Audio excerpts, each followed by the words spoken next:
আমি যখন ঢাকা গভীর নলকূপের ভিতরে একটা বাচ্চা পড়ে গিয়েছিল, তখন থেকে আমি ভাবতেছিলাম অনেক সময় লাগার পরও বাচ্চাটা উদ্ধার করতে পারলো না। তারপরও উদ্ধার হয়েছে, মানে মৃত্যু।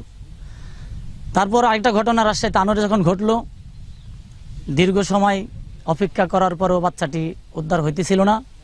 প্রায় 32 ঘন্টা পর উদ্ধার করেছি তাকে মৃত্যু অবস্থায়।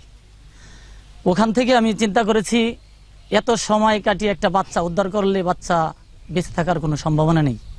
অতি অল্প সময়ের ভিতরে কীভাবে একটা বাচ্চা উদ্ধার করা যায়, সেই চিন্তা ভাবনা নিয়ে আমি একটি প্রযুক্তি আবিষ্কার করেছি।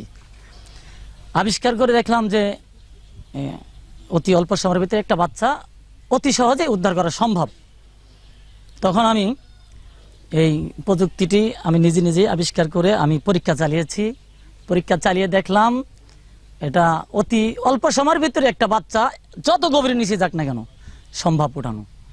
তবে এর মধ্যে এই আমার প্রযুক্তির মধ্যে যদি আপনার অক্সিজেনের ব্যবস্থা করা যেতে পারে, ভালো একটা লাইটিং, সিসি ক্যামেরা এবং উপরে দেখার মতো একটা ল্যাপটপ, এরকম যে কাটিং আমি লাগিয়েছি সেই কাটিংটা যদি আরও মজবুত আকারে করা যায়, বা উপরের পাইপ যে 3-4 পাইপ লাগানো হয়েছে ওগুলো যদি আমি আরও ভালোভাবে মানে প্রযুক্তি করতে পারি, তাহলে আরও মজবুত আকারে এটা তোলা সম্ভব।